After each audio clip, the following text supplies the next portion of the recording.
Hello, welcome to Ernest academy classes. വരാനിരിക്കുന്ന അതുപോലെ തന്നെ ഓവർസിയർ എക്സാമുകൾക്കുള്ള മോഡൽ ക്വസ്റ്റ്യൻസ് ആണ് നമ്മൾ ഇവിടെ ഡിസ്കസ് ചെയ്യാൻ പോകുന്നത്. ഈ വർഷം ഒരു സിവിൽ എഞ്ചിനീയറിനെ സംബന്ധിച്ചിടത്തോളം വളരെ വലിയൊരു ഓപ്പർച്യൂണിറ്റിയാണ് കേരള PSC നൽകുന്നത്. നിരവധി എക്സാമുകളും അതിന്റെ ഡേറ്റുകളും ഓൾറെഡി പബ്ലിഷ്ഡ് ആണ്. ഇന്ന് നമ്മൾ ഇവിടെ ഡിസ്കസ് ചെയ്യുന്നത് ബിൽഡിംഗ് മെറ്റീരിയൽ എന്ന സബ്ജക്റ്റ് ആണ്.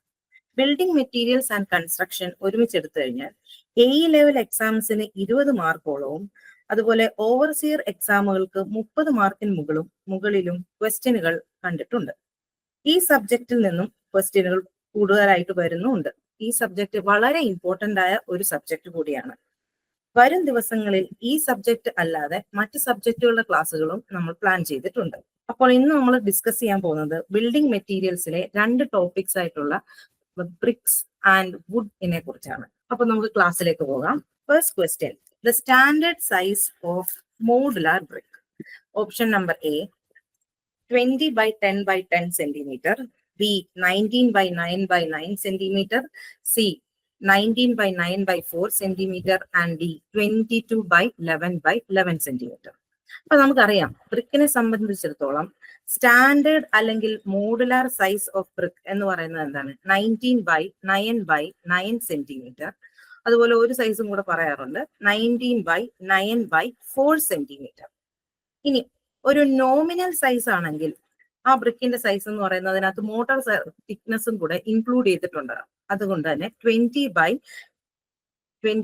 10 by 10 സെന്റിമീറ്റർ, അതുപോലെ 20 by 10 by 5 സെന്റിമീറ്റർ. ഇനി ഒരു ടൈപ്പ് ബ്രിക്കും കൂടെ ഉണ്ട്, non modular type brick.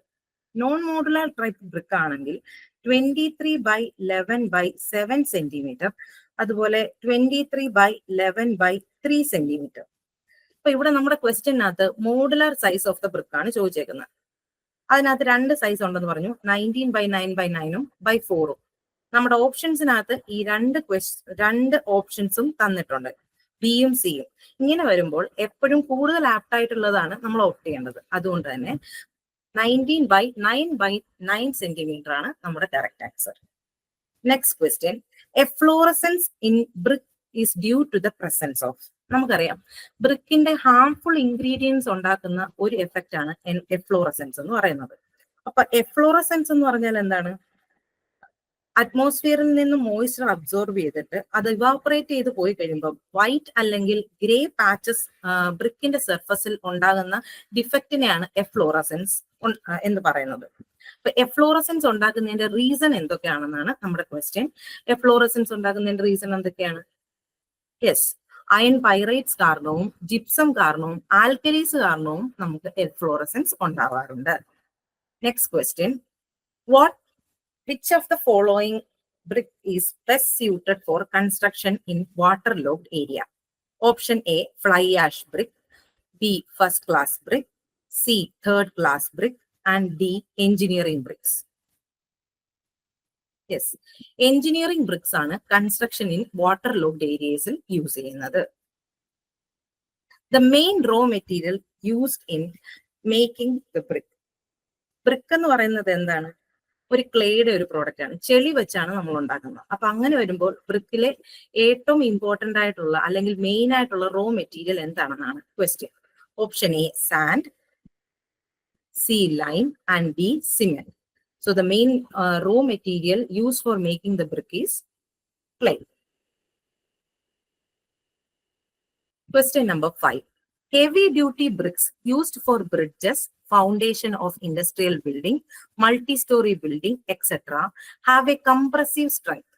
Option A, less than 25 Newton per mm square. B, between 25 to 30 Newton per mm square. C, between 30 to 40 Newton per mm square. And D, more than 40 Newton per mm square. ഇതിനെ കുറിച്ച് പറയുമ്പോൾ നമുക്കറിയാം first class brick ഉണ്ട്, second class brick ഉണ്ട്, third class brick ഉണ്ട്. അപ്പൊ first class ബ്രിക്കിന്റെ compressive strength എന്ന് പറയുന്നത് 14 ന്യൂട്ടൺ പെർ mm സ്ക്വയർ ആണ്. അത് തന്നെ മിനിമം എത്ര എന്ന് ചോദിച്ചു കഴിഞ്ഞാൽ that is 10.2 newton per mm square. ഇനി സെക്കൻഡ് ക്ലാസ് ബ്രിക്കിന്റെ കംപ്രസീവ് സ്ട്രെങ്ത് എന്ന് പറയുന്നത് 7 to 14 newton per mm square ആണ്. ആൻഡ് തേർഡ് ക്ലാസ് ബ്രിക്കിന്റെ കംപ്രസീവ് സ്ട്രെങ്ത് എന്ന് പറയുന്നത് 3.5 to 7 ന്യൂട്ടൺ പെർ mm² ആണ്.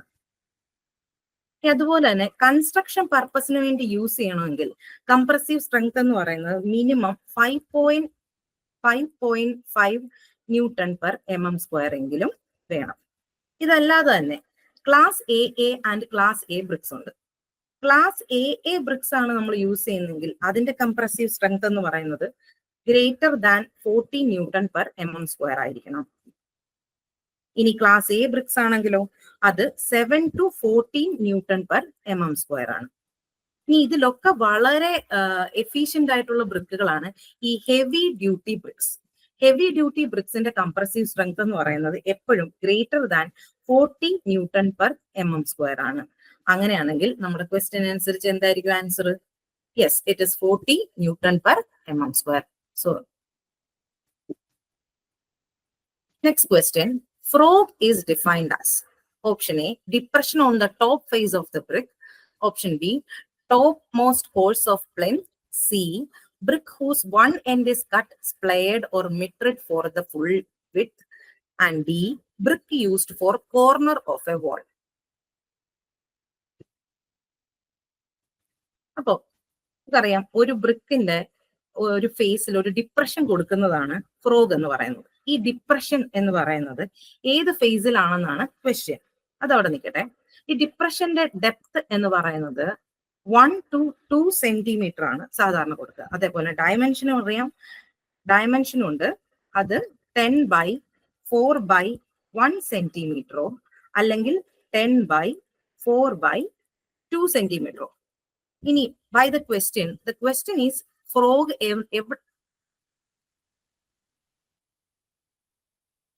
is defined as എന്നാണ് ചോദിച്ചേക്കുന്നത്. So the answer is depression on the top face of the brick is called frog. Next question, what are the actual dimension of a brick used in the construction? അപ്പം ഇവിടെ നമുക്ക് ചോദിച്ചേക്കുന്നത്, നമ്മൾക്ക് answers കാണുമ്പോഴേ അറിയാം, brick used for construction purpose. Actual dimension ഏതാണ്? നമ്മൾ സാധാരണ use ചെയ്തിട്ടുണ്ട് 19/9/9 തന്നെയാണ്. ഈ 20/10/10 എന്ന് പറയുമ്പോൾ എന്താണ്? അതിനകത്ത് മോർട്ടാറിന്റെ തിക്നെസ്സും കൂടെ ആഡ് ചെയ്യുമ്പോൾ ഉള്ള ഡയമെൻഷനാണ് 20/10/10. അപ്പൊ actual dimension for brick construction എന്ന് പറയുന്നത് എത്രയാണ്? യെസ്, 19/9/9 സെന്റിമീറ്റർ ആണ്. The presence of excess silica in brick clay leads to. ഇപ്പം ബ്രിക്കിന്റെ യൂസ്ഫുൾ ആയിട്ടുള്ള ഇൻഗ്രീഡിയൻസിൽ ഒന്നാണ് സിലിക്ക. അപ്പൊ സിലിക്ക എക്സസ് ആയി കഴിഞ്ഞു കഴിഞ്ഞാൽ എന്താണ് സംഭവിക്കുന്നത്? സിലിക്ക എക്സസ് ആയി കഴിഞ്ഞു കഴിഞ്ഞാൽ റിഡക്ഷൻ ഇൻ കൊഹഷൻ ഉണ്ടാവും. അപ്പം അങ്ങനെ ഉണ്ടാവുന്ന ബ്രിക്കുകൾ എന്തായി മാറും? ബ്രിട്ടിൽനെസ് കൂടുതൽ കാണിക്കും. അപ്പൊ അങ്ങനെ വരുമ്പോൾ നമ്മുടെ ഓപ്ഷൻസ് എന്താണ് പറയുന്നത്? Reduction in strength is the first option, second one increase in plasticity, C increase in shrinkage, and D reduction in permeability. Presence of excess silica എന്താണ് ഉണ്ടാക്കുന്നത്? യെസ്, റിഡക്ഷൻ ഇൻ സ്ട്രെങ്ത് ആണ് ഉണ്ടാക്കുന്നത്. പെട്ടെന്ന് തന്നെ കൊഹഷൻ ബിറ്റ്വീൻ ദ പാർട്ടിക്കിൾസ് കുറഞ്ഞിട്ട് പെട്ടെന്ന് ബ്രിട്ടിലായി പോകുമ്പോൾ strength വളരെയധികം കുറഞ്ഞു നമുക്ക് കണ്ടുപിടിക്കാം. And question number 9, match the list 1 with list 2. നമുക്കറിയാം silica, alumina, lime and magnesia ഇതെല്ലാം എന്താണ്? ഒരു ബ്രിക്കിന്റെ ഇമ്പോർട്ടന്റ് ആയിട്ടുള്ള ഇൻഗ്രീഡിയൻസ് ഓഫ് ദ ബ്രിക്ക് ആണ്. അതിന്റെ ഫങ്ഷൻസ് ആണ് സെക്കൻഡ് ലിസ്റ്റിനകത്ത് കാണിക്കുന്നത്. ഓക്കെ, സിലിക്ക എന്താണ് തരുന്നത്? യെസ്, സിലിക്ക നമുക്ക് എന്താണ് ചെയ്തു തരുന്നത്? Yes, improve the durability and prevents the shrinkage of A brick. Alumina എന്താണ് നമുക്ക് തരുന്നത്? Alumina renders plasticity. ലൈം എന്താണ് തരുന്നത്? ലൈമിൽ ആക്ച്വലി ബ്രിക്കിന്റെ സിലിക്കയുടെ മെൽറ്റിംഗ് പോയിന്റ് എന്ന് പറഞ്ഞാൽ 1730 ഡിഗ്രി സെൽഷ്യസ് ആണ്. പക്ഷെ ഈ ടെമ്പറേച്ചറിലുള്ള മെൽറ്റിംഗ് പോയിന്റിനെ റെഡ്യൂസ് ചെയ്ത് 350 to 1100 ഡിഗ്രി സെൽഷ്യസിലോട്ട് റെഡ്യൂസ് ചെയ്ത് മെൽറ്റിംഗ് പോയിന്റിനെ തരുന്ന ഐറ്റമാണ് ലൈം. അപ്പം lime lowers the fusing point. ഇനി മഗ്നീഷ്യ എന്താണ് ചെയ്യുന്നത്? Magnesia impart yellow tint to the brick.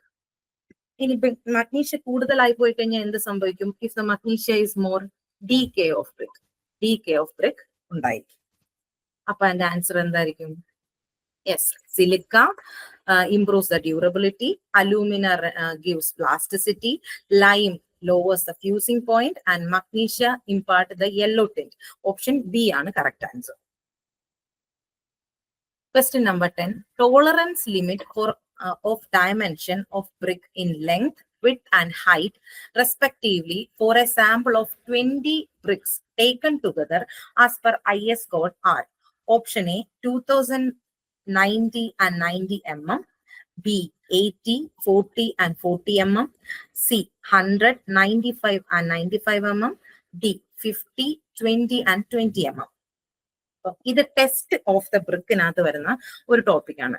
ഇപ്പം നമ്മൾ ലെങ്ത് ആയാലും വിഡ്ത്ത് ആയാലും ഹൈറ്റ് വൈസ് ടെസ്റ്റുകൾ ചെയ്യാനായാലും നമ്മൾ എത്ര ബ്രിക്ക് എടുക്കും? 20 ബ്രിക്സ് ആണ് നമ്മൾ എടുക്കുന്നത്. അതിനെ ലെങ്ത് വൈസ് അറേഞ്ച് ചെയ്യുമ്പോൾ നമുക്ക് കിട്ടുന്ന 20 ബ്രിക്സിനെ എടുത്ത് ലെങ്ത് വൈസ് അറേഞ്ച് ചെയ്യുമ്പോൾ നമുക്ക് കിട്ടുന്നത് 3800 പ്ലസ് ഓർ മൈനസ് 80 mm ആണ്. ഇനി ബ്രെഡ്ത്ത് വൈസ് അറേഞ്ച് ചെയ്യുമ്പോൾ നമുക്ക് കിട്ടേണ്ട ലെങ്ത് എത്രയാണ്? 1800 പ്ലസ് ഓർ മൈനസ് 40 mm ആണ്. അതേപോലെ ഹൈറ്റ് വൈസ് അറേഞ്ച് ചെയ്യുമ്പോഴോ 1800 പ്ലസ് ഓർ മൈനസ് 40 mm ആണ്. ഇതിനകത്ത് നമ്മൾ യൂസ് ചെയ്തേക്കുന്ന സൈസ് ഓഫ് ബ്രിക്ക് എത്ര? 19/9/9 സെന്റിമീറ്ററിലുള്ള ബ്രിക്കിനെ ലെങ്ത് വൈസും ബ്രെഡ്ത്ത് വൈസും ഹൈറ്റ് വൈസും അറേഞ്ച് ചെയ്യുമ്പോൾ ഉള്ള ലെങ്ത് ആണ് ഈ കണ്ടിരിക്കുന്നത്. അതിനകത്തെ ടോളറൻസ് ലിമിറ്റ് ഏതാണ്? ഇതാണ് അതിന്റെ ടോളറൻസ് ലിമിറ്റ്. അപ്പൊ നമ്മുടെ ആൻസർ എന്തായിരിക്കും? Yes, the answer is D 80/40/40 centimeter. The defecting brick that causes swollen mass on the surface is called. Option A bloating, B chuff, C efflorescence and D cracks. ഇതൊരു harmful ingredient കാരണം ഉള്ള ഒരു ഡിഫക്റ്റിനെ കുറിച്ചാണ് പരാമർശിച്ചേക്കുന്നത്. അതായത് ഒരു ബ്രിക്കിന്റെ ക്ലേക്കകത്ത് vegetative കവറോ organic മാറ്ററുകളോ ഉണ്ടെങ്കിൽ burning സമയത്ത് അത് ബേണിങ്ങിനെ അസിസ്റ്റ് ചെയ്യുകയും അതുവഴി ബ്രിക്കിനകത്ത് പോഴ്സ് ഉണ്ടാക്കുകയോ ചെയ്യും. അപ്പൊ അങ്ങനെ വരുമ്പോൾ ബ്രിക്ക് കുറച്ച് എൻലാർജ്ഡ് ആവും. That means swelling of the brick ഉണ്ടാവും. അങ്ങനെ ഉണ്ടാവുന്ന ഡിഫക്റ്റിനെയാണ് നമ്മൾ എന്ത് പറയുന്നത്? ബ്ലോട്ടിംഗ് എന്ന് പറയുന്നത്. ഇനി ഷഫ് എന്ന് പറഞ്ഞാൽ ഇപ്പം റോ ആയിട്ട് നമ്മൾ ഒരു ബ്രിക്കിനെ ഉണ്ടാക്കി കഴിയുമ്പോൾ അതിലോട്ട് റെയിൻ ഡ്രോപ്സ് വീണ് കഴിഞ്ഞിട്ട് ഉണ്ടാവുന്ന ഡിഫക്റ്റിനെയാണ് ഷഫ്. എഫ്ലോറസൻസ് നമ്മൾ ഓൾറെഡി ഡിസ്കസ് ചെയ്തതാണ്. വൈറ്റ് അല്ലെങ്കിൽ grey patches on the surface of the brick. ക്രാക്കുകൾ നമുക്ക് അറിയാവുന്നതുമാണ്. അപ്പൊ ഈ ഡിഫക്റ്റ് എന്താണ്? Swollen mass on the surface of the earth എന്ന് പറയുന്നത്, ഓൺ ദ ബ്രിക്ക് എന്ന് പറയുന്നത് ബ്ലോട്ടിംഗ് ആണ്. Next question. What is the function of the perforations in a perforated brick? ഒരു ബ്രിക്ക് പെർഫോറേറ്റഡ് ബ്രിക്സ് ആകുമ്പോഴെന്താണ്? ഇടയ്ക്കൊക്കെ ചെറിയ ചെറിയ പെർഫോറേഷൻസ് വരുമ്പോഴാണ്. ഓക്കെ, അപ്പം ഈ പെർഫോറേഷൻ ഏരിയ എന്ന് പറയുന്നത് ഒരു ബ്രിക്കിന്റെ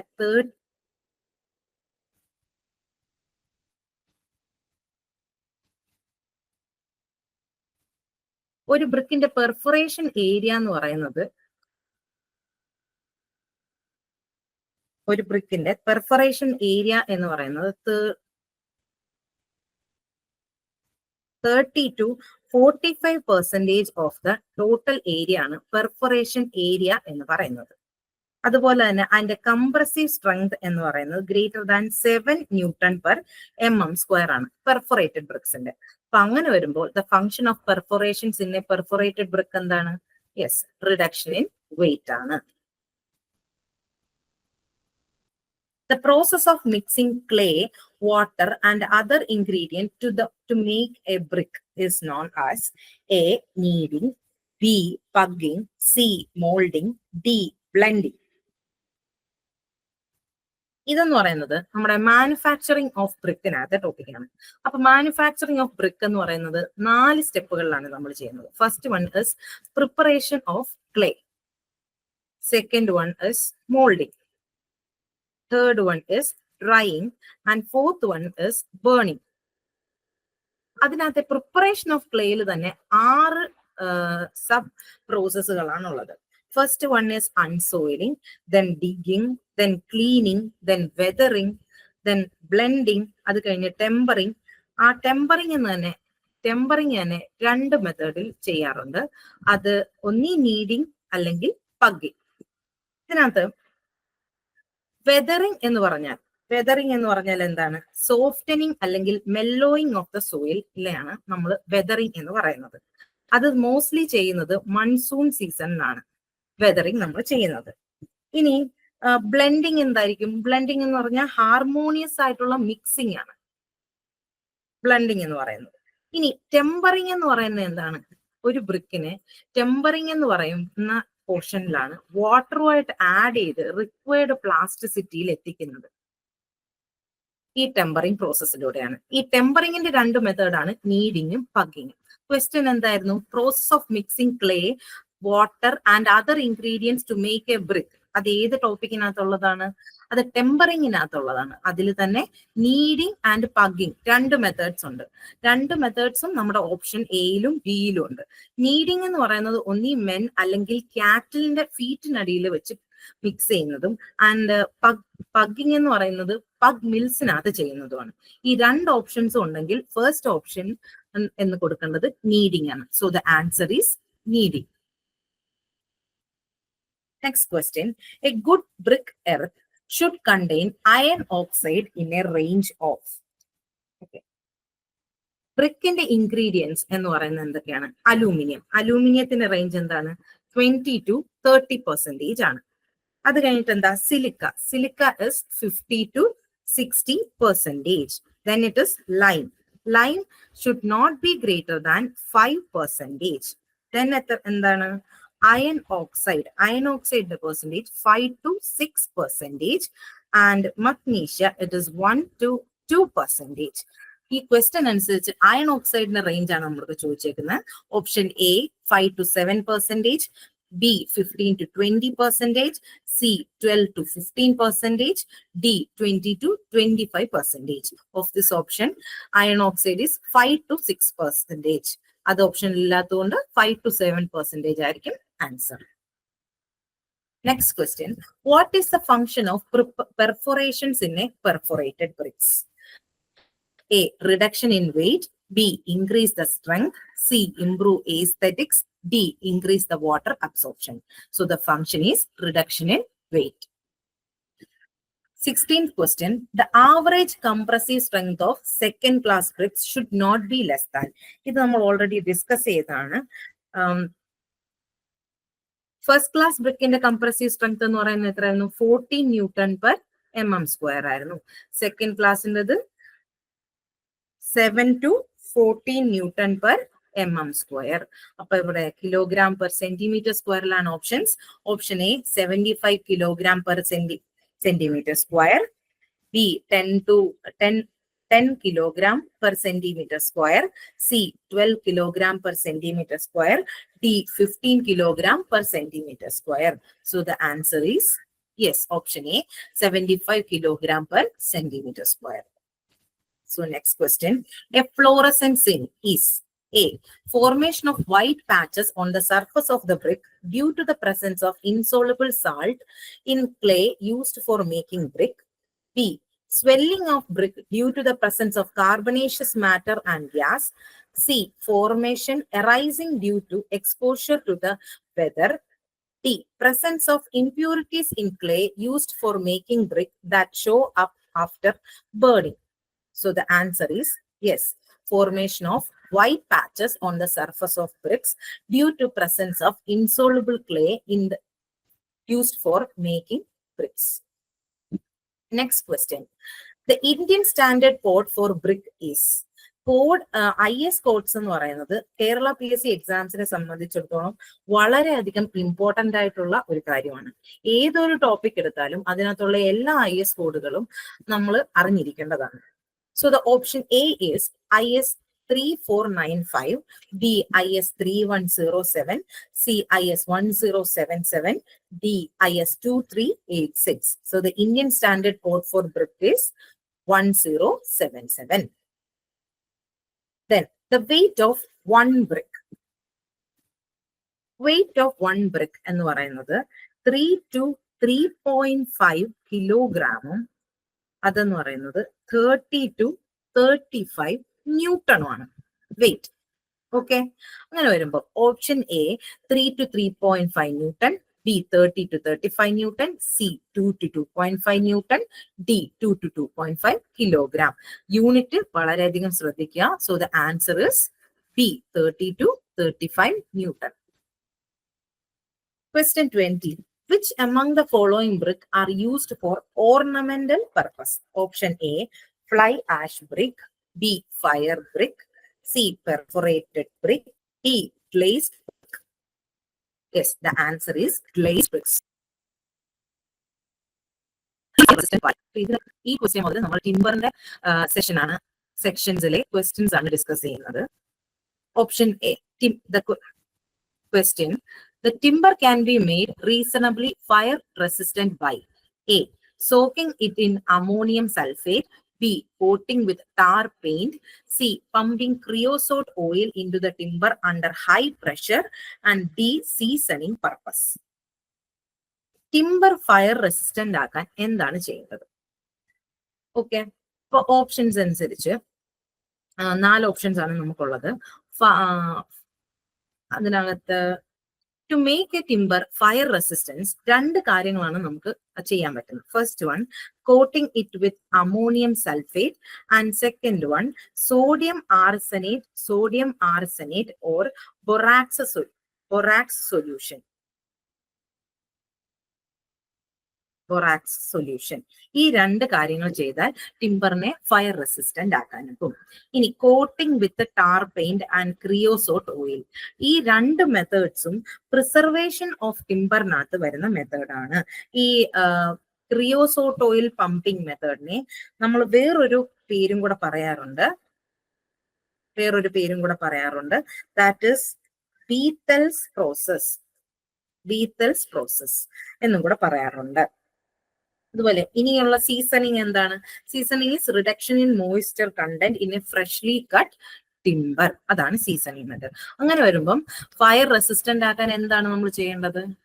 so the correct answer is soaking it with ammonium sulphate. Next question, trees that grow outward by depositing each tree layer internally are known as. അപ്പൊ ഈ ക്വസ്റ്റ്യനെ കുറിച്ച് നമ്മൾ പറയണമെങ്കിൽ നമുക്ക് ഒരു ട്രീയുടെ ക്ലാസിഫിക്കേഷനെ കുറിച്ച് അറിഞ്ഞിരിക്കണം. അപ്പൊ ട്രീയെ ബേസിക്കലി 2ആയിട്ട് കാറ്റഗറൈസ് ചെയ്യുന്നുണ്ട്. അത്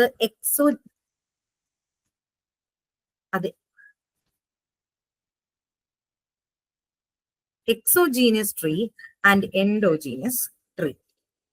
ഈ എക്സോജീനിയസ് ട്രീസിനെ തന്നെ 2ആയിട്ട് ക്ലാസിഫൈ ചെയ്യുന്നുണ്ട്, coniferous and deciduous. Exogenous trees എന്ന് പറയുന്നത് they grow in bulk by growing outward, and endogenous tree എന്ന് പറയുന്നത് grow inward and they have a very limited engineering applications. സാധാരണ എൻഡോജീനസ് ട്രീ സ്കഫോൾഡിങ്ങിനൊക്കെയാണ് യൂസ് ചെയ്യുന്നത്. അപ്പം നമ്മുടെ ക്വസ്റ്റ്യൻ അനുസരിച്ച് trees that grow outward by depositing each tree layer internally എന്ന് പറയുന്നത് എന്തായിരിക്കും? യെസ്, അത് എക്സോജീനസ് ട്രീസ് ആയിരിക്കും. Next question, the fully developed wood which surround the pith is called. ഈ ക്വസ്റ്റ്യനെ കുറിച്ച് പറയണമെങ്കിൽ നമുക്ക് എന്തറിയണം? Cross section of a tree അറിഞ്ഞിരിക്കണം. ഒരു ട്രീയുടെ ഏറ്റവും ഇന്നർമോസ്റ്റ് പോർഷനെ നമ്മൾ പറയുന്നതാണ് എന്ത്? പിത്ത് അല്ലെങ്കിൽ മെഡുല്ല. Pith അല്ലെങ്കിൽ medulla. It is the innermost portion which nourish the tree in its younger age. ഈ പിത്തിനെ സറൗണ്ട് ചെയ്തിരിക്കുന്ന portion which is dark in color and which does not take part actively in the growth of the tree എന്ന് പറയുന്നത് എന്താണ്? Heartwood portion ആണ്. ഹാർട്ട്വുഡിനെ നമ്മൾ ഡുറാമൻ എന്നുകൂടെ വിളിക്കാറുണ്ട്. ഇനി ഈ ഡാർക്ക് വുഡ് ഹാർട്ട്വുഡ് കഴിഞ്ഞാൽ അത് കഴിഞ്ഞിട്ടുള്ള പോർഷൻ, ട്രീയെ സറൗണ്ട് ചെയ്യുന്ന പോർഷൻ ആണ് എന്ത്? സാപ്വുഡ്. സാപ്വുഡിന് ഒരു പേരും കൂടെ ഉണ്ട്. Sapwood is also called alburnum. ഈ ആൽബർണം എന്താണ് ചെയ്തത്?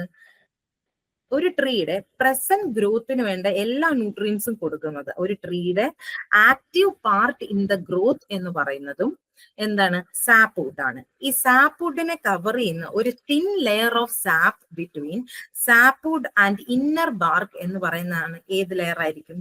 അതാണ് ഈ കേംബിയം ലെയർ എന്ന് പറയുന്നത്. ഈ കേംബിയം ലെയർ കഴിഞ്ഞു കഴിഞ്ഞാൽ എന്താണ് ഉണ്ടാവുക?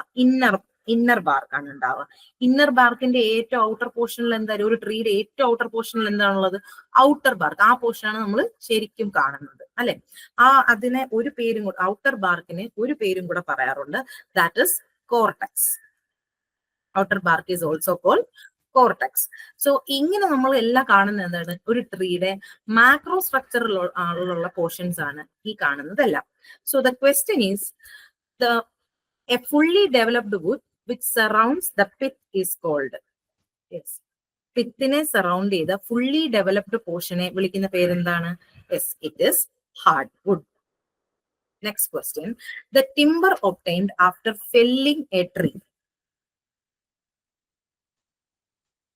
Timber obtained after felling a tree. Option A, converted timber. Option B, standing timber. Option C, rough timber. And D, none.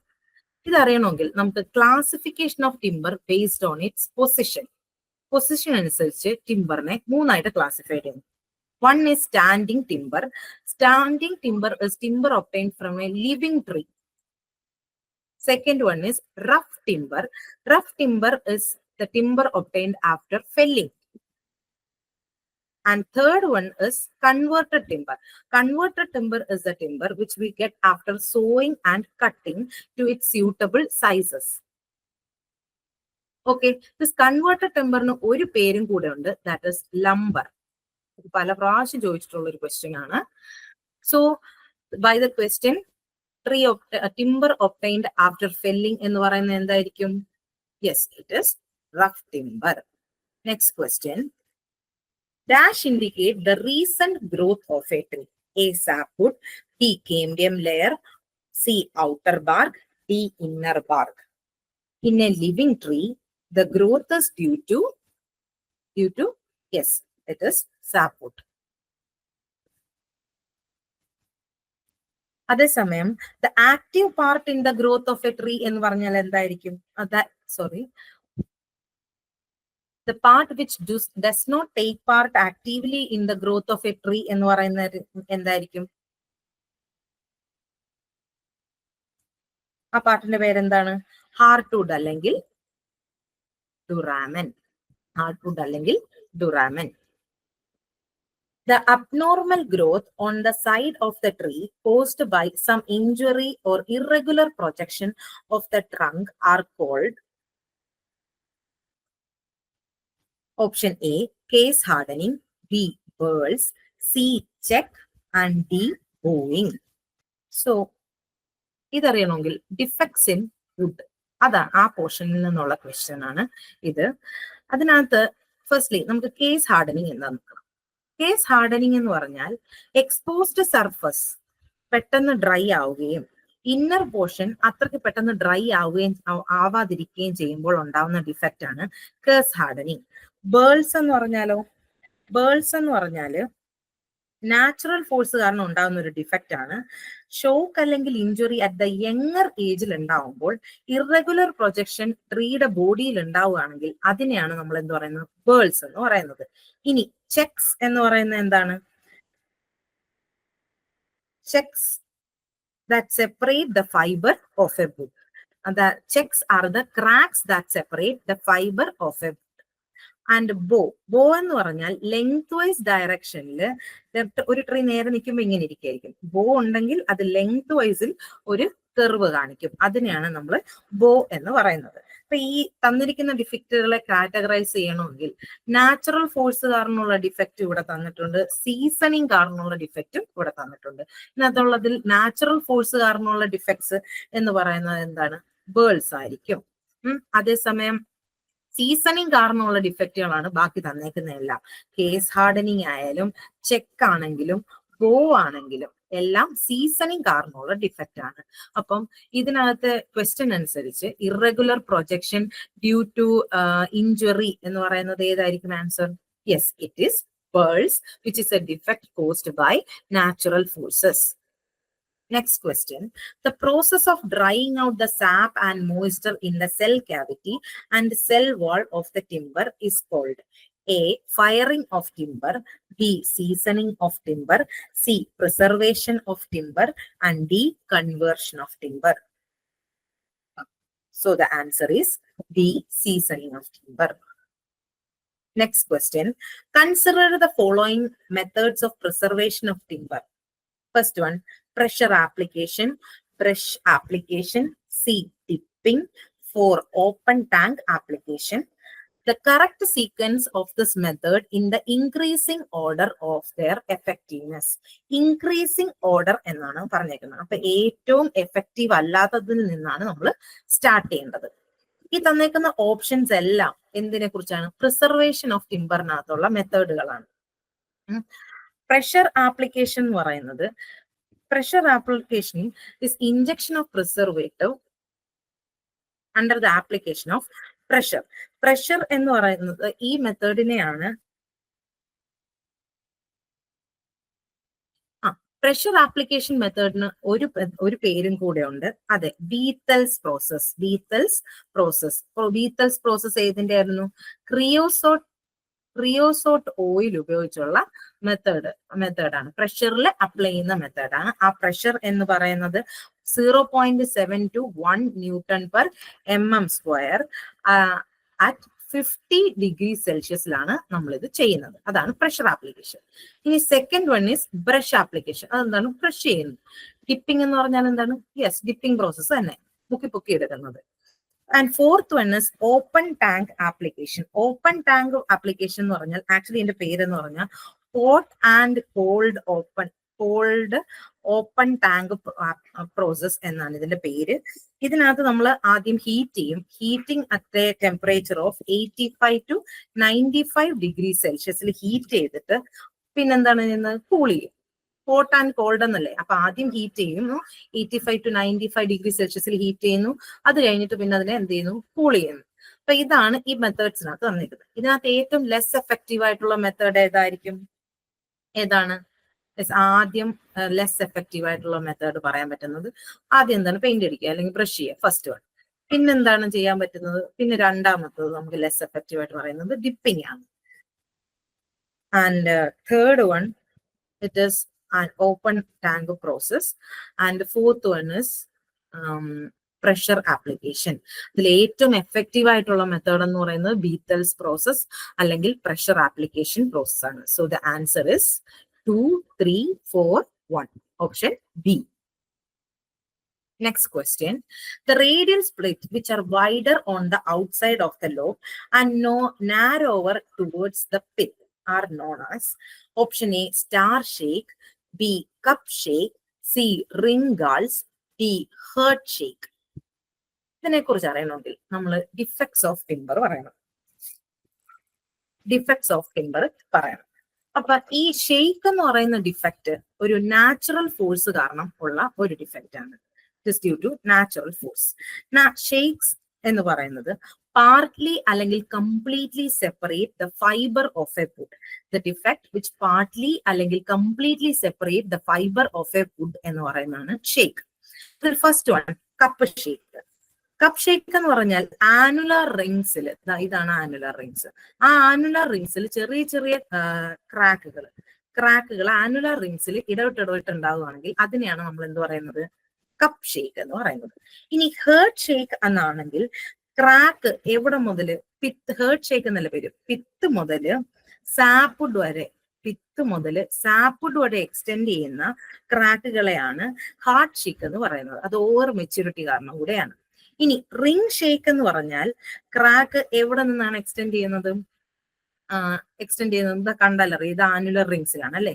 ഈ cup shake throughout the annular റിങ്സിൽ complete ചെയ്യുകയാണെങ്കിൽ അതിനെയാണ് നമ്മൾ റിംഗ് ഷേക്ക് എന്ന് പറയുന്നത്. അടുത്തത് എന്താണ്? Star shake. സ്റ്റാർ ഷേക്ക് എന്ന് പറഞ്ഞാൽ ക്രാക്ക് ഫ്രം ദ ബാർക്ക്, കണ്ടാലറിയാം അല്ലെ, ബാർക്കിൽ നിന്ന് ഇവിടെ വരെ ടു ദ സാപ്വുഡ് വരെ അകത്തോട്ട് എക്സ്റ്റെൻഡ് ചെയ്യുന്ന ഒരു ക്രാക്കിനെ ആണ് നമ്മൾ റേഡിയൽ ഷേക്ക് എന്ന് പറയുന്നത്. They will be irregular, fine and numerous. Okay, ഇനി സ്റ്റാർ ഷേക്ക്. സ്റ്റാർ ഷേക്ക് എന്ന് പറയുന്നത് ക്രാക്ക് ബാർക്കിൽ നിന്നും സാപ്വുഡ് വരെ ഉള്ള ക്രാക്കിനെയാണ്.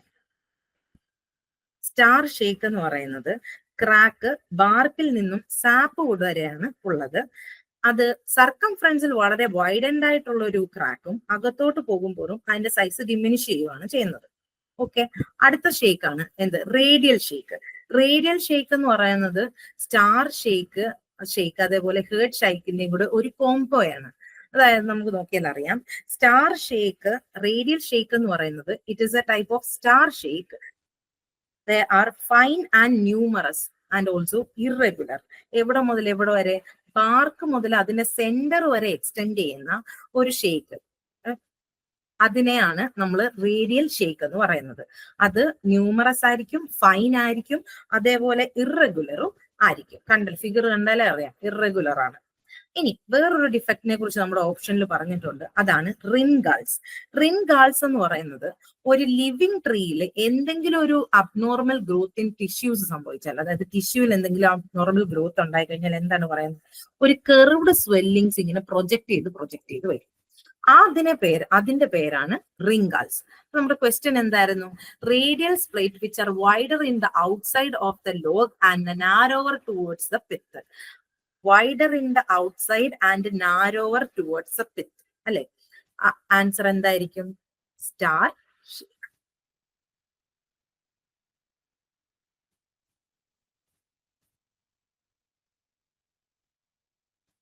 Next question. Consider the following statements among the more varieties of timber, namely sal, mango, and deodar. First one, sal is the strongest. 2, mango is the least durable.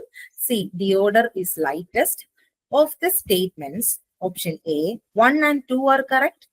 B, 1 and 3 are correct. C, 2 and 3 are correct. D, 1, 2 and 3 are correct. Yes, the answer is 1, 2 and 3 are correct. Sal ഒരു strongest ആണ്, mango durability ഇച്ചിരി കുറവാണ്, അതേപോലെ ഡിയോഡർ എന്ന് പറയുന്നത് ഉള്ളതിൽ lightest ആയിട്ടുള്ളതാണ്. So all these statements are correct. Next question, match the list 1 with list 2. List 1 എന്ന് പറയുന്നത് എന്താണ്? ടിമ്പറിന്റെ മാക്രോ സ്ട്രക്ചറിൽ ഉള്ള പാർട്സ് ആണ് ലിസ്റ്റ് 1 കാണിക്കുന്നത്. അതിന്റെ ഫങ്ഷൻസ് ആണ് ലിസ്റ്റ് 2 കാണിക്കുന്നത്. സോ കേംബിയം ലെയർ എന്ന് പറയുന്നത് എന്താണ്? കേംബിയം ലെയർ എന്ന് പറയുന്നത് എന്താണ്? Cambium layer is the thin layer of sap between sapwood and inner bark. ഇനി പിത്ത് എന്ന് പറയുന്നത് എന്താണ്? അതൊരു innermost portion of the tree ആണ്. ഹാർട്ട് വുഡ് എന്നാണ് പോർഷൻ സറൗണ്ടിങ് ദ പിത്തിനെയാണ് നമ്മൾ ഹാർട്ട് വുഡ് എന്ന് പറയുന്നത്. ആൻഡ് സാപ്വുഡ് എന്താണ്? യങ്ങസ്റ്റ് ലെയറിനെയാണ് നമ്മൾ sap which has not youngest ലെയറിനെയാണ് നമ്മൾ സാപ്വുഡ് എന്ന് പറയുന്നത്. So the answer is option B. Cambium layer Cambium layer is the thin layer of fresh sap. Pith is the innermost part. Heartwood is the portion surrounding the pith, and sapwood is the youngest layer. Option B. Next question. The age of the tree can be known by examining. Option A, cambium layer. B, annular ray. C, annular rings. D, hardwood. So the answer is annular rings. അതായത് നമ്മളൊരു ട്രീയുടെ cross section എടുക്കുമ്പം ഈ പിത്തിനെ surround ചെയ്ത് ഇങ്ങനെ rings കാണുന്നില്ലേ, ആ റിങ്സിനെയാണ് നമ്മൾ ആനുലാർ റിങ്സ് എന്ന് പറയുന്നത്. ഓരോ വർഷം ഓരോ റിങ്ങുകളാണ് ഉണ്ടാവുന്നത്. സോ ഈ റിങ്ങുകൾ എണ്ണിക്കഴിഞ്ഞാൽ അത് എത്ര ഏജ് ആ ട്രീക്ക് ഉണ്ടെന്ന് നമുക്ക് കണ്ടുപിടിക്കാൻ പറ്റും. So the next question, plywood has the advantage of. ഇപ്പൊ പ്ലൈവുഡ് ആണ് അല്ലെ. പ്ലൈവുഡ് എന്ന് പറയുന്നത്, ടിംബർ എന്ന് പറയുന്നത് രണ്ട് രീതിയിലല്ലേ, market forms of timber and industrial forms of timber. അതിനകത്ത് പ്ലൈവുഡ് എന്ന് പറയുന്നത് ഏത് ഫോം ഓഫ് ടിംബർ ആണ്? Yes, it is an industrial form of timber. Industrial form of timber ആണ്. ഈ പ്ലൈവുഡ് ഉണ്ടാക്കണമെങ്കിൽ കുറേ തിൻ ലെയർ ഓഫ് വെനീർസിനെ അടുക്കി വെച്ച് അണ്ടർ പ്രഷറിലാണ് നമ്മൾ പ്ലൈവുഡ് ഉണ്ടാക്കിയെടുക്കുന്നത്. ഈ വെനീർ എന്ന് പറയുന്ന സുപ്പീരിയർ ക്വാളിറ്റി വുഡിന്റെ സ്ലൈസസ് ആണ് and there thickness varies from 0.4 to 6 mm. This is also A repeatedly asked question. എപ്പോഴും തിക്നെസ് ശ്രദ്ധിക്കുക, 0.4 to 6 mm ആണ്. അപ്പൊ സുപ്പീരിയർ ക്വാളിറ്റി എന്ന് പറയുമ്പം അത് തേക്കാവാം, മഹാഗണി ആവാം, അതുപോലെ റോസ് വുഡും ആകാം. അപ്പൊ ഈ വെനീൽസിനെ ലെയർ ആയിട്ട് അടുക്കി വെച്ച ഒരു വുഡിനെയാണ് നമ്മൾ പ്ലൈവുഡ് എന്ന് പറയുന്നത്. അപ്പൊ ലെയേഴ്സിനെ അടുക്കി വെക്കുമ്പോൾ the layers should be laid alternately perpendicular to each other. അതായത് ഒരു ലെയർ ഇങ്ങനെ അടുക്കി വെച്ച് കഴിഞ്ഞാൽ സെക്കൻഡ് ലെയർ അതിന് 90 ഡിഗ്രി അല്ലെങ്കിൽ പെർപെൻഡിക്കുലർ ആയിട്ടാണ് നമ്മൾ അടുക്കി വെക്കുന്നത്. അപ്പൊ അങ്ങനെയുള്ള ഒരു വുഡിനെയാണ് നമ്മൾ എന്ത് പറയുന്നത്? പ്ലൈവുഡ് എന്ന് പറയുന്നത്. അപ്പൊ plywood has the advantage of Option A, greater tensile strength in the longer direction. B, greater tensile strength in the shorter direction. C, same tensile strength in both direction. And D, none of the given axis. എന്തായിരിക്കും answer? Yes, the answer is same tensile strength in both direction. നമ്മൾ പറഞ്ഞു വെനീറുകളെ രണ്ട് ഡയറക്ഷനിൽ arrange ചെയ്യുന്നുണ്ട്, perpendicular ആയിട്ടാണ് arrange ചെയ്യുന്നത്. ഓരോ ലെയറും അങ്ങോട്ടും ഇങ്ങോട്ടും പെർപെൻഡിക്കുലർ ആയിട്ട് എടുക്കുമ്പോൾ രണ്ട് ഡയറക്ഷനിൽ, അതായത് എക്സ് ഡയറക്ഷനിലായാലും വൈ ഡയറക്ഷനിലായാലും ഒരേപോലെ അത് സ്ട്രെങ്ത് കാണിക്കും. So they have same tensile strength in both direction. Next question, the disease in timber due to lack of ventilation. Due to lack of ventilation. Option A, wet rot. B, dry rot. C, shake. And D, knot. അപ്പൊ ഇതിനകത്ത് wet റോട്ടും dry റോട്ടും ഉണ്ടാകുന്നത്, wet rote എന്ന് പറയുന്നത്, wet rote is alternate ആയിട്ടുള്ള വെറ്റും ഡ്രൈയും ആയിട്ടുള്ള climate ഉണ്ടാകുമ്പോൾ timber എന്ന് പറയുന്ന ഒരു ബ്രൗൺ പൗഡർ ആകുന്നു. ഓക്കെ, ആ ടൈപ്പ് ഡെഫക്റ്റിനെയാണ് നമ്മൾ വെറ്റ് റോട്ട് എന്ന് പറയുന്നത്. ഇനി ഡ്രൈ റോട്ട് എന്ന് പറയുന്നത്, വുഡ് എന്ന് പറയുന്നത് ഒരു ബ്രൗൺ കളറിലോട്ട് മാറുമ്പോഴാണ് നമുക്ക് ഡ്രൈ റോട്ട് ഉണ്ടാവുന്നത്. അതിന്റെ മെയിൻ കാരണം എന്ന് പറയുന്നത് ഇംപ്രോപ്പർ ആയിട്ടുള്ള വെന്റിലേഷൻ ആണ്. ഇനി ഷെയ്ക്ക് എന്ന് പറയുന്നത് എന്താണ്? നാച്ചുറൽ ഫോഴ്സ് കാരണം ഉള്ളൊരു ഡിഫക്റ്റ് ആണ് ഷെയ്ക്ക്. അതിനെക്കുറിച്ച് നമ്മൾ മുമ്പ് ഡിസ്കസ് ചെയ്തിട്ടുണ്ടായിരുന്നു. ഇനി നോട്ട് എന്ന് പറയുന്നത് എന്താണ്? Dark harden ring formed due to removal of branch. അതായത് ഒരു ട്രീയുടെ ബ്രാഞ്ച് പെട്ടെന്ന് റിമൂവ് ചെയ്ത് കളയുന്നു. അപ്പൊ ആ ഏരിയയിൽ ഒരു ഡാർക്കൻഡ് ആയിട്ടുള്ള ഒരു റിംഗ്ഡ് പോർഷൻ ഉണ്ടാവും. കാരണം അവിടെ ന്യൂട്രിയൻസ് സപ്ലൈഡ് ആവാത്തതുകൊണ്ട് അവിടെ ന്യൂട്രിയൻസ് വന്ന് ഡിപ്പോസിറ്റഡ് ആയിട്ട് ഒരു ഡാർക്ക് റിംഗ് ഉണ്ടാവും. അതിനെയാണ് നമ്മൾ നോട്ട് എന്ന് പറയുന്നത്. നോട്ട് എന്ന് പറയുന്നത് 4 തരത്തിലുണ്ട്. പിൻ നോട്ട് ആണെങ്കിൽ അതിന്റെ ഡയമീറ്റർ എന്ന് പറയുന്നത് ലെസ് ദാൻ 6 mm ആയിരിക്കും. സ്മോൾ നോട്ട് ആണെങ്കിൽ 6 to 20 mm ആയിരിക്കും. ആൻഡ് മീഡിയം നോട്ട് ആണെങ്കിൽ 20 to 40 mm ആയിരിക്കും.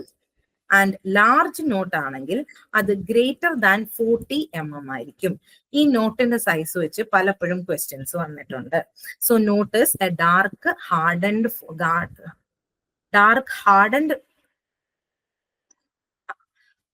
hardening formed due to removal of branch. Okay, so the disease in timber caused due to lack of ventilation എന്ന് പറയുന്നത് എന്താണ്?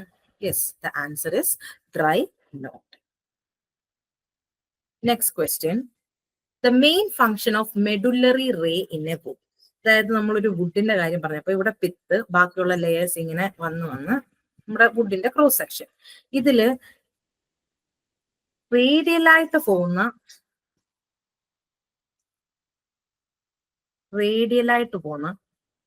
ചില raise ഉണ്ട്. ഈ റേഡിയൽ റേയാണ് മെഡുലറി റേ എന്ന് പറയുന്നത്. മെഡുലറി റേയുടെ ഫംഗ്ഷൻ എന്താണെന്ന് പറഞ്ഞാൽ they store the food and distribute it to the parts അല്ലെ. ഈ മെഡുലറി റേക്ക് ഒരു പേരും കൂടെ ഉണ്ട്, vascular ray.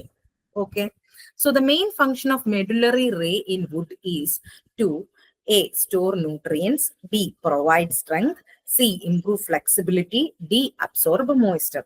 So the answer is store the nutrients. Next question, the preventive ASCU treatment for timber is given against. ASCU treatment ഒരു preventive method അല്ലെങ്കിൽ preservation മെത്തേഡാണ്. ഓക്കെ, പ്രിസർവേഷൻ മെത്തേഡാണ്. ഇതിനകത്ത് ASCU ഉണ്ടാക്കണമെങ്കിൽ it has 1 part of hydrated arsenic pentoxide, 3 part of copper sulphate and 4 parts of potassium dichromate or sodium dichromate. അതൊരു powdered ഫോമിലായിരിക്കും നമുക്ക് കിട്ടുന്നത്. അതിനെ നമ്മൾ മിക്സ് ചെയ്യുന്നത് 6:100 റേഷ്യോയിലായിരിക്കും. അതായത് 6 part of ASCU with 100 part of water ഇതിൽ മിക്സ് ചെയ്തിട്ടായിരിക്കും നമ്മൾ അപ്ലൈ ചെയ്യുന്നത്. അപ്പൊ ASCU ട്രീറ്റ്മെന്റ് എന്ന് പറയുന്നത് എന്തിനാണ് യൂസ് ചെയ്യുന്നത്, എന്തിനാണെന്നാണ് ചോദിച്ചത്. So the question is, the preventive ASCU treatment for timber is given against option A, dampness, B, chemical attack, C, fire attack, D, termite attack. ASCU treatment exclusively എന്തിനാണ് ഉപയോഗിക്കുന്നത്? Yes, അത് termite attack resist ചെയ്യാൻ വേണ്ടിയാണ് use ചെയ്യുന്നത്. Termite attack resist ചെയ്യാൻ വേണ്ടി സോളിഗ്നം പെയിന്റ്സും use ചെയ്യാറുണ്ട്. Next question, which IS code is used for classification of timber for seasoning purpose? Option A, IS 1141, option B, IS 4970, option C, IS 1708, option D, IS 399. So the answer is yes, IS 1141.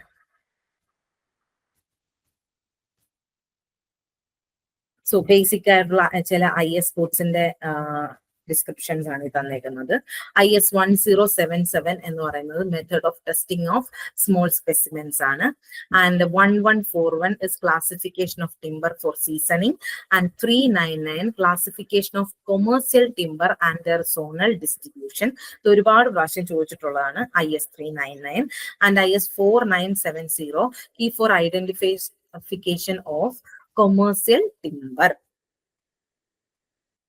So next question, which of the following statement is not correct?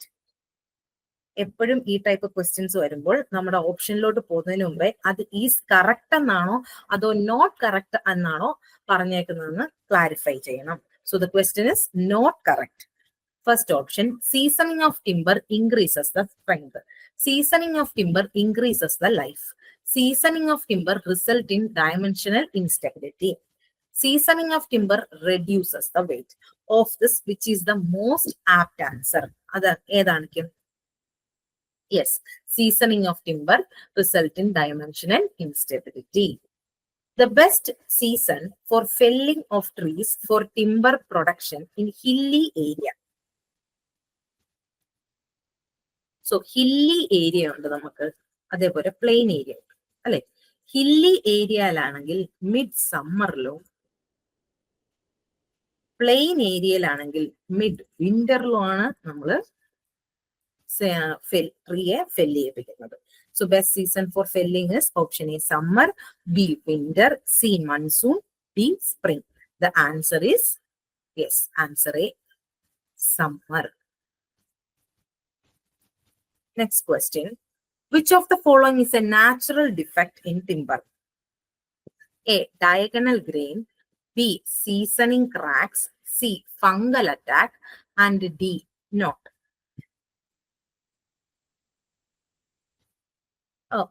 ഇതില് diagonal grain എന്ന് പറയുന്നത് ഒരു defects due to conversion ആണ്, conversion of timber. Seasoning cracks എന്ന് പറഞ്ഞാൽ seasoning ചെയ്യുമ്പോൾ ഉണ്ടാവുന്ന ക്രാക്കുകളാണ്. അതിൽ പല ക്രാക്കുകളും ഉണ്ട്. ബോ ആയാലും റേഡിയൽ ഷേക്കും ഒക്കെ സീസണിങ് ക്രാക്സിനകത്ത് വരുന്നതാണ്. ഫംഗൽ അറ്റാക്ക് കാരണം നമുക്ക് പല ഡിഫക്റ്റുകൾ ഉണ്ടാകുന്നുണ്ട്. Dry rot, wet rot, brown rot, ഇതെല്ലാം ഫംഗൽ അറ്റാക്ക് കാരണം ഉണ്ടാകുന്നതാണ്. നോട്ട് എന്ന് പറഞ്ഞാൽ നമ്മൾ മുമ്പേ പറഞ്ഞിട്ടുള്ളതായിരുന്നു. എന്താണ്, ഒരു ട്രീയിൽ നിന്നും ബ്രാഞ്ച് റിമൂവ് ചെയ്യുമ്പോൾ അവിടെ ന്യൂട്രിയൻസ് ഡിപ്പോസിറ്റ് ആയിട്ട് ഒരു ഡാർക്ക് റിംഗ് ആയിട്ട് അത് ഫോം ചെയ്യും. That is called knot. It is a defect due to natural causes. Defects due to natural കോസസിൽ വരുന്നതാണ്. അപ്പോൾ നമ്മുടെ ഓപ്ഷൻസ് അനുസരിച്ച് ഇതിനകത്തുള്ള നാച്ചുറൽ ഡിഫക്ട് എന്തായിരിക്കും? Yes, the defect due to natural defect is yes, knot. അപ്പോ ഇന്നത്തേക്ക് ഇത്രയും ക്വസ്റ്റ്യൻസ് ആണ് നമ്മൾ ഡിസ്കസ് ചെയ്യുന്നത്. ബിൽഡിംഗ് മെറ്റീരിയൽ എന്ന് പറയുന്നത് ഒരു AE ലെവൽ എക്സാംസിനാണെങ്കിലും ഓവർസിയർ ലെവൽ എക്സാംസിനാണെങ്കിലും വളരെ ഇമ്പോർട്ടന്റ് ആയിട്ടുള്ള ഒരു ടോപ്പിക് ആണ്. ആൻഡ് മോറോവർ ഇതിൽ നിന്നും പ്രോബ്ലംസ് ഇല്ല, പക്ക തിയറി പോർഷൻ ആണ്. നമ്മൾ മനസ്സിരുത്തി പഠിച്ചു കഴിഞ്ഞാൽ ഇതിനകത്ത് ചോദിക്കുന്ന എല്ലാ ക്വസ്റ്റ്യൻസിനും ആൻസർ നമുക്ക് ചെയ്യാൻ പറ്റും. സോ നെക്സ്റ്റ് സെക്ഷൻസ് നമ്മൾ ബാക്കി സബ്ജക്റ്റിന്റെയും കൂടെ ഇൻക്ലൂഡ് ചെയ്യുന്നുണ്ട്. So see you in the next sections. Thank U.